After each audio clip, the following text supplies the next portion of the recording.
Hey guys, VaulSC here. Hope that you're having a good week.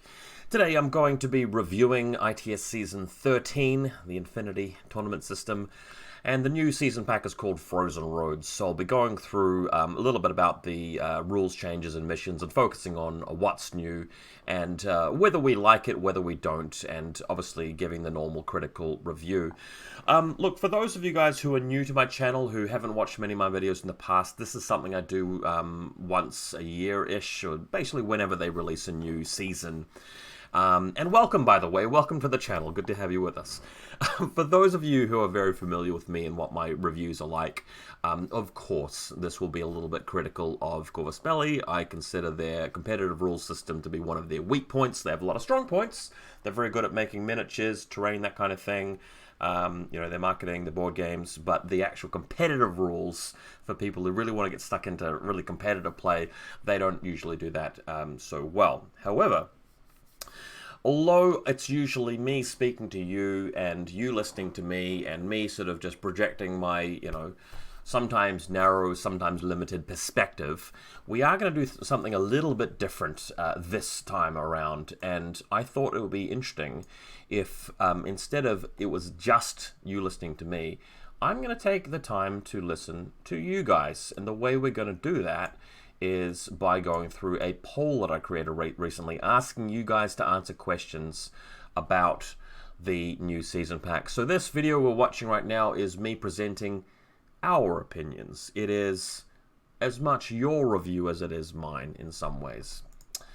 So let's do it then. Let's get into it. Just a side note, I asked people to only do the survey if they actually play Infinity at a competitive level and are actually in some ITS tournaments, because that's what we are reviewing here. It's not like I go down to the local, fishing club or whatever to ask them about Infinity, and I probably don't go to the Infinity community to ask about, hunting and fishing. It's just, we want to talk to people about what they know and what they do and what affects them, and that's the right place to get the feedback from. I'm sure you guys can agree.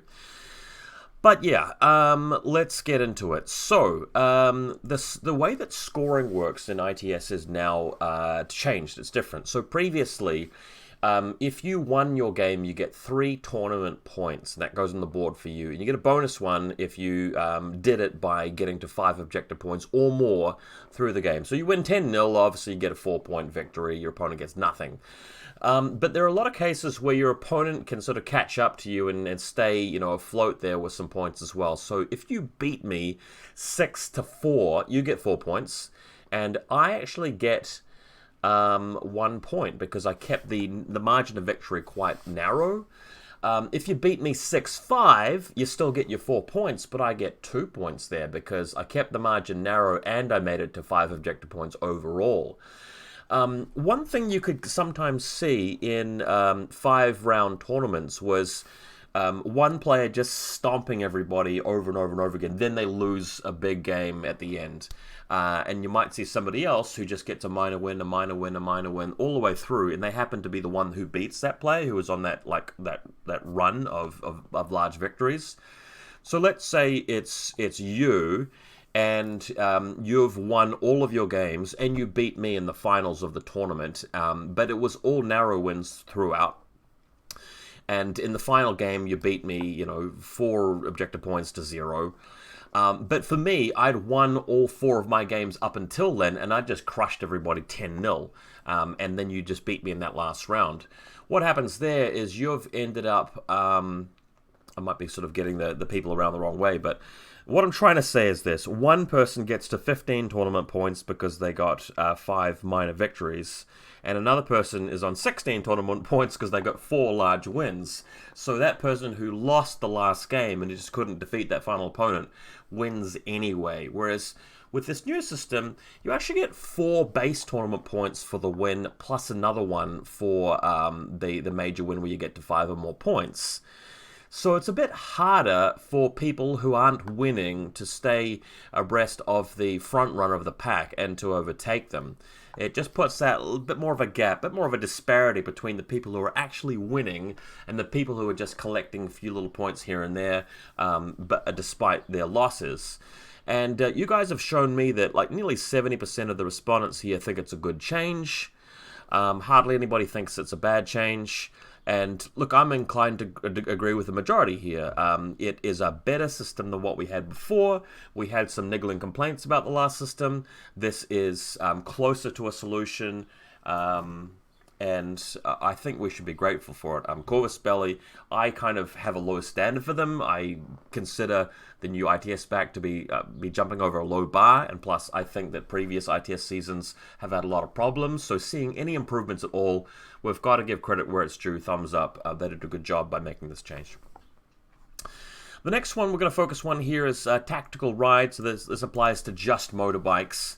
As you guys may know, motorbikes usually are impetuous, which means they can't get cover, and to make up for that, sometimes they have mimetism, but some motorbikes just don't have that rule. And they've changed it so that all motorbikes, regardless of faction, can choose to either keep impetuous, or they can get rid of it and have cover, which is sometimes better, sometimes.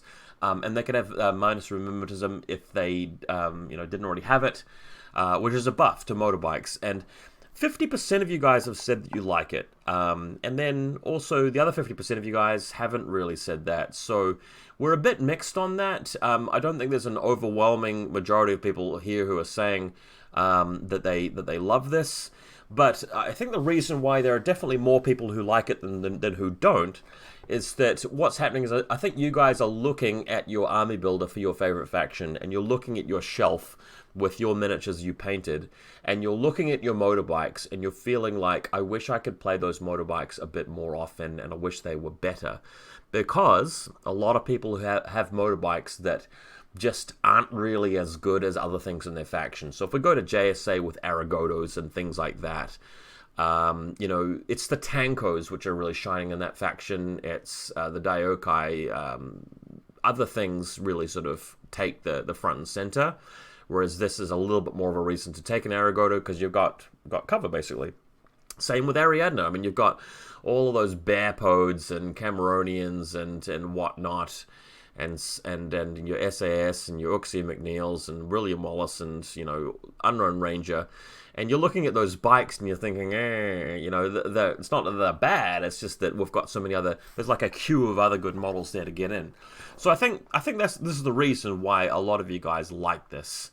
I do want to acknowledge the 20% of people who actually think it's a bad change, and I think those are the people who are looking at it and going, okay, you've got a model like Zulika in Hakislam, which is definitely in the top 10 most undercosted models in the game. It's just embarrassingly undercosted model. They've made it, extremely powerful, and it only costs like 11 points. And she gains mimetism, which she definitely didn't need.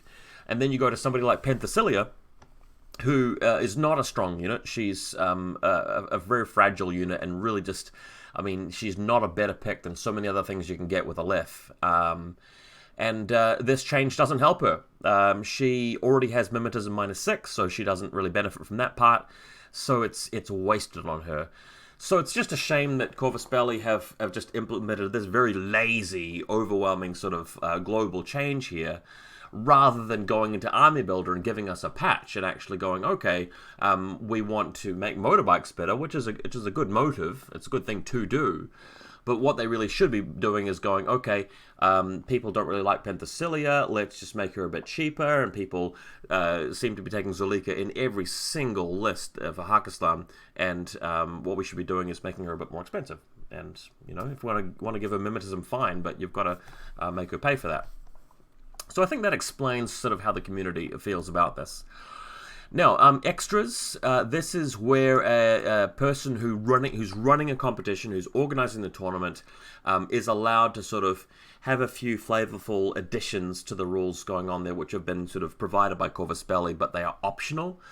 I included all of them here, and as I expected, Escalation Tournament's the most popular, and the reason why everybody's checked this one, well, half of you have checked that one, is that it's not intrusive. It's helpful for new players to have a small game, a medium-sized game, and then a bigger game, and it doesn't mess with the mechanics of Infinity, and that's why you guys find it acceptable. Whereas this other stuff, looking at it, generally what you guys are saying is that most of you would much rather play a straight up, basic rules version of Infinity, where it's really just you and your models and the other guy and like actual shooting and stuff, without messing with the overall format. So free game is where we remove the order cap. Interestingly, like nearly 20% of you guys would actually be fine with that. We'll talk about this a bit more later, but I got some criticism for me putting out an event where we were going to increase the order cap and have a different kind of cap, and like some of you guys liked that, some didn't, but people are going around criticizing me. Well, I mean, Corvus Belli are making a similar kind of thing an option, right? So they're putting it out there that you can play that way. Spec Ops and Soldiers of Fortune have been around for a while. Generally, people prefer not to have them rather than to have them, but we've all tried it out. Spec Ops is where you have one model in your army who's sort of customized. The thing is, it's not really fair between the factions. Some factions can take a better version of it than others. Soldiers of Fortune also is something which, again, allows you to use more of your models in your collection in your army list, because you can have mercenaries, but there are some factions that just don't need them, and other factions that do better with them than others, sometimes due to inspiring leadership, for example. Reinforced command, if I understand correctly, and we're just going to have to go to the PDF for this for me to remind myself, but I think that's to do with Lieutenant, possibly. Here it is. Lost Lieutenant rule is not applied during the tournament. So that kind of hurts factions that like to go after enemy lieutenants. And it doesn't really affect factions who are kind of foolproof with having their lieutenants assassinated. So if I'm playing, your basic Pan-O, where, it's either going to be Joan of Arc or a Fusilier or something like that, and it's going to be very obvious, I'm going to love this rule here.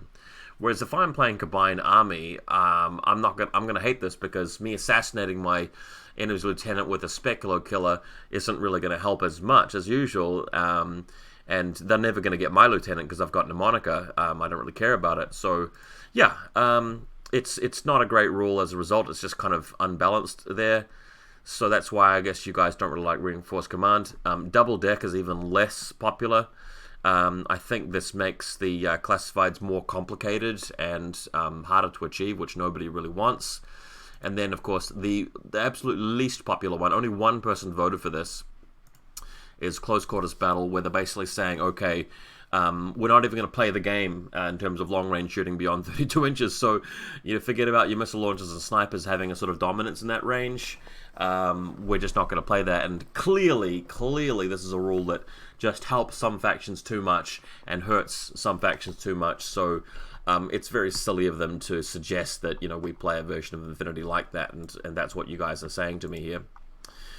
Alright, classified objectives have been around forever. People are very used to them, and I think that's why a lot of you guys have said that that you like them and that they're good for competitive play. Less than half of you are saying that, though, so there's still a lot of resistance to classified objectives out there. It's not a perfect system, but again, people are familiar with it. People don't like change very much. People have had very good games that involve them. Again, classified objectives are another layer of luck into the game, and we are playing a game that doesn't really need any more variance in it. But yeah, classified objectives are here to stay. I just think that if they're gonna keep using them, they should try to make the easiest ones a little bit harder, and they should try to make the hardest ones a little bit easier. So you have a mission like Test Run, for example, where it's just reviving something with structure points. Very easy to do because you get rerolls and remote presence, and that model can go into a second state of unconscious, keeping it around for your engineer to accomplish the objective.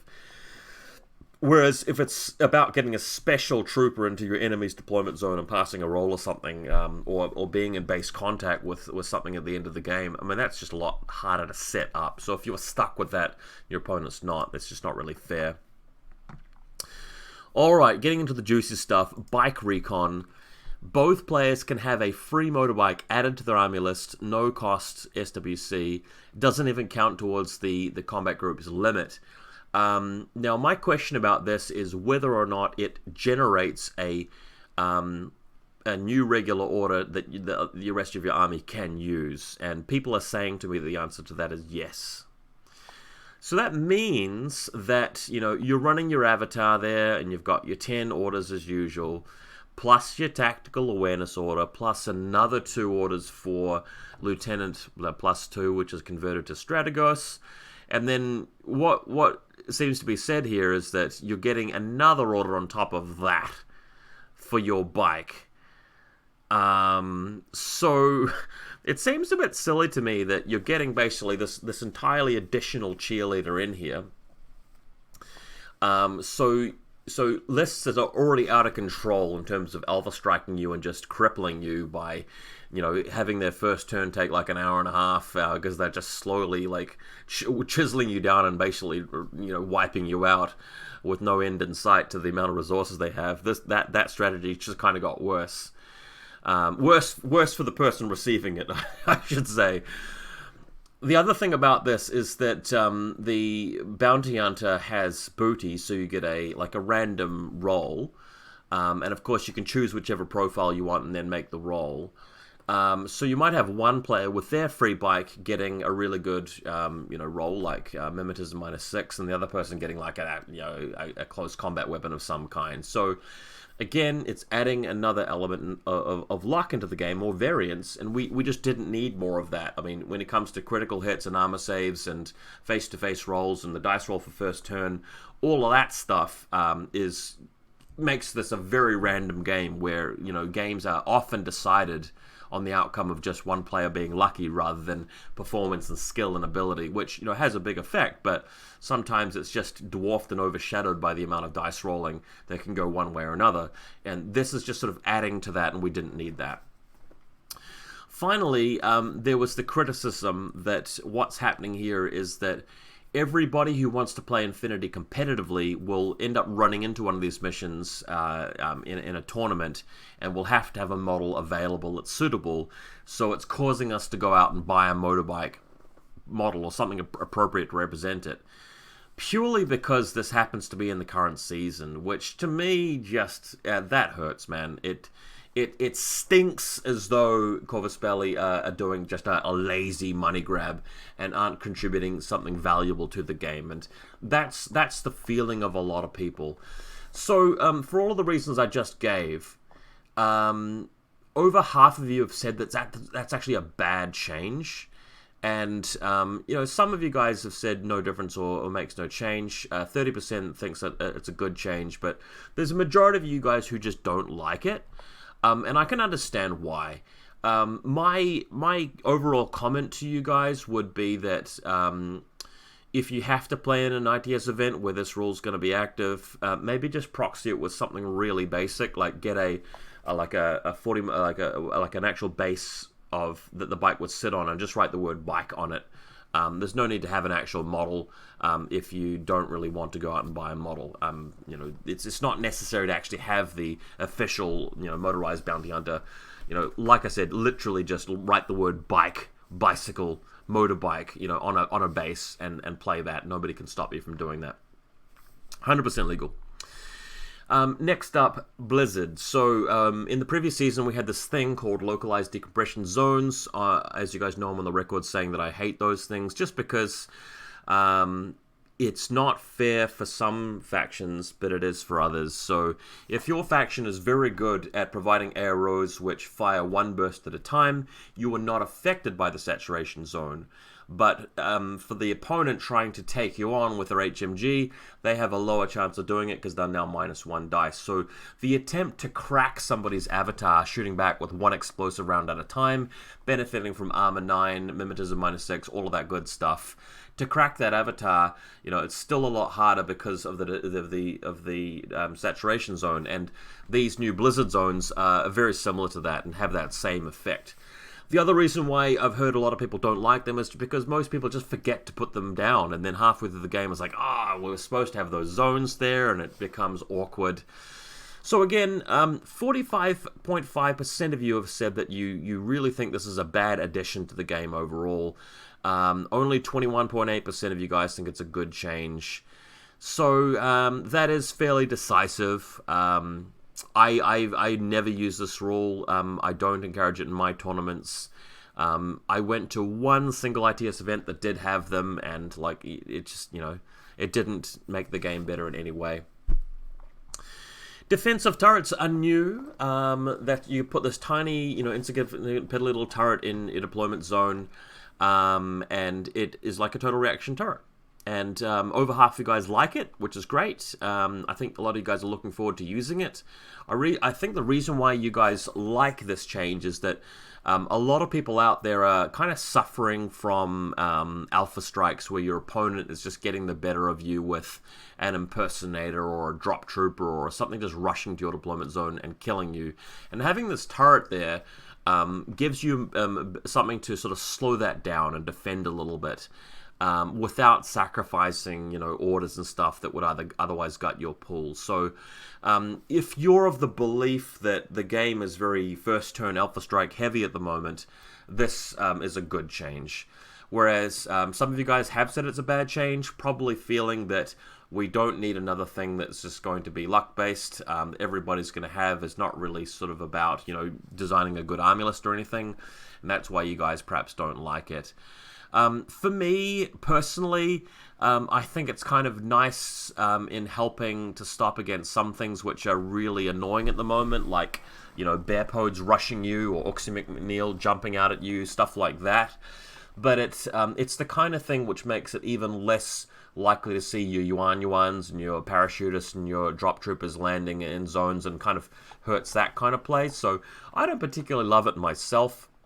But it's the kind of thing I'd be happy to allow in events and things, and I think the consensus is that people want to try it out. I have been playing some games lately where alpha striking has been seeming to be kind of appealing. We did have, our latest tournament won by a lot of alpha strikes, so maybe this would be helpful. Next, we have Antarctic territory. This basically means that a lot of models in the game just become slightly faster. This hasn't been done in a very calculated or thoughtful way, whereas, what I'm saying there is that Corvus Belli haven't gone and looked at a lot of units that need help and made them more powerful. They've just had this sort of blanket idea thrown down just to spice up their season without addressing anything, and for that reason I'm not a big fan of it. A lot of you guys have said it's a good change, but not an overwhelming majority. We've got like half of you saying that. And I think that's just because you guys like the idea of change and roleplay, or change in the sense of, something that feels fresh being added to the game. I think this is something that a lot of players will forget about as they're playing, and just is not hugely impactful, so I guess we've got to be grateful that they haven't really messed up the game in any other ways. Then we have the list of missions. In these reviews, I usually go through every mission and talk to you about them. I'm not going to do that this time because it takes too long, and because they haven't really brought any new missions in. They have brought back Frostbite, which is a really good thing. That was a good mission, so thumbs up to them. I'm happy that they've done that. There was a mission design competition recently. People are asking why, with all of that going on, why has Corvus Belli not chosen a winner and put the winning entry into the players pack? That's still an unanswered question. They might still do it later with some sort of update, but it seemed to me like there was an opportunity to do that. We did get countermeasures last time that happened, and that's not a great mission, as you guys can see here. Only 18 votes, 36% of you guys actually would want to include it in a big event. But what are the current popular missions from this poll? So we've got Unmasking. That's a very good mission. It's a very balanced mission. A lot of factions can do it. It encourages, good competitive Infinity play. Supplies has been a staple since the dawn of time. We're never getting rid of that one because it's actually one that results in exciting, balanced Infinity, so that can stay. Frostbite has come back, and one of the reasons why it's come back is a lot of people have talked favorably about it, so you guys generally should be out in the community just singing the praises of missions that you think are good. So those are our top three. We also have Supremacy, which is a bit more controversial. Some of you guys don't like that, feeling it's a bit too second turn heavy. But over the course of a long game, if you are doing a lot of aggression, it becomes harder and harder for your opponent to sort of really reach into your territory and claim an entire quadrant. So we do see some balanced games. And then Frontline's another one that you guys seem to like. I think because it's very straightforward. Again, I think it's very second turn heavy, but We said that of a lot of missions, and in the 15-unit cap kind of environment, it definitely is possible to really cripple your opponent by the time the game ends, making it nigh impossible for them to dislodge you from the front zones. So I think that this is pretty good feedback from the community and about accurate and sort of where I'd put it as well. So sounds like there's a pretty good consensus here. Taking a quick look at the missions you guys don't like. Biotech Vor, highly classified, rescue, countermeasures. I'm in total agreement that those missions are absolute garbage. They're absolute rubbish. And although some people might say, well, this is just VaulSC's audience responding to this poll, of course they're going to say that because they're just sort of parroting what this guy's saying. I want to say that these other questions up here don't necessarily align with what I think. I mean, looking through here, when we go through bike recon, blizzard, defensive turret, Antarctic territory, I disagree with all of that stuff. I mean, if it were me, I wouldn't include any of that stuff, but a lot of you guys find that favorable. So it's not like you guys are mirroring my opinions exactly. Although when we come down to the missions list, it seems like we see eye to eye there. Like you guys agree with me that those missions there, Biotech Vor, countermeasures, highly classified, they're just terrible missions. All right, what's your overall opinion of ITS Season 13? It's mixed, very mixed. We have to give the nod, though, to the 32.7% of people who think it's a little bit better than average, and only 23% saying it's worse than average. So overall, this mission set has been pretty standard. It hasn't sort of introduced anything that's really a big step forward, but it hasn't completely messed up Infinity either. So we can keep playing for another year without a completely 100% broken rule system. We just have to sort of trudge through a lot of the things that did suck and unfortunately will still be plaguing us. So, this has been a pretty cool look at the new pack. Unfortunately, the pack didn't really have much of interest to offer us. Some of the missions themselves have changed. There are more classified cards in some of them. I know that you guys will point out that I've missed this and that little bit. I'm not going to cover everything. There are definitely other things in the mission lineup that we could chat about, but maybe I'll talk about them a bit more in future when I do more specific reviews. For example, I've been seeing a lot of talk about Capture and Protect. Sorry, not Capture and Protect. The mission Looting and Sabotaging, I think it is, where you actually have to attack an objective in close combat, and it can apparently stun you now if you don't do that very well. And a lot of people hate that change, so I probably should have put that in my poll. Automated Defense System ADS. I mean, stuff like that, I agree, is terrible. But I'm not going to go into a great amount of detail. We'll chat about that when we review missions in a bit more, zoomed in specificity and detail. Now, the other point of news I want to share with you guys before we go, I'll just look at the calendar for this. So today's the 7th of October that I'm filming this. This week, I am going to be announcing a form you can fill in if you'd like to apply to be a team leader in our campaign that's coming up. I'd encourage a lot of people to apply for that. You don't need to be the best Infinity player. You just need to be somebody who's going to be showing up, playing a lot, and communicating with people very often. So if you are able to check your Discord a couple of times a day, you could well be the next leader of your favorite faction in our campaign. The actual rules pack, I'd like to release that maybe next week or the week after, and then we can have sign-ups, a 2-week sign-up period, and get started early November for that one. As far as ITS Season 13, the campaign won't be an ITS tournament, so it's unlikely that I'll be using a lot of the rules here. It will feature some of the ITS 13 Corvus Belli missions, but it will feature some of my custom missions. Don't expect to see like free motorbikes and bike recon and blizzards and stuff like that in my event. But please be advised that this is not Crit League. You won't be seeing a lot of my custom rules either. I'm not going to be messing around with the auto cap. I'm not going to be messing around with critical hits. Fundamental stuff changes to the game. Usually the only custom rules that I bring in for the actual games you'll be playing are that I protect limited insertions. So if you've got one combat group, you can't strip two orders away from it. And secondarily, I don't like players being able to know their opponent's lieutenant when they're making the roll. The lieutenant should be closed information. And that's worked for us in previous events. That's likely to continue for the campaign. Obviously, there'll be campaign rules about like the war corps, the camp corps you can bring along, and how the teams will choose missions, and how the matchups will happen. There'll be rules around that. But the actual games of Infinity between you and your opponent will be fairly standard games, and I think everybody can look forward to that. So the campaign's going to be amazing. Hope you guys are looking forward to it. Set aside some time to be in it. It's going to run from early November right through the month. It'll be 4 rounds. I'll explain more about why it'll be 4 rather than 3. And we'll talk about that soon. But keep an eye out for my poll very soon about applying for being a team leader. And yeah, hope you guys have a good time with ITS Rules Season 13, Frozen Roads. I'll see you guys in the next video.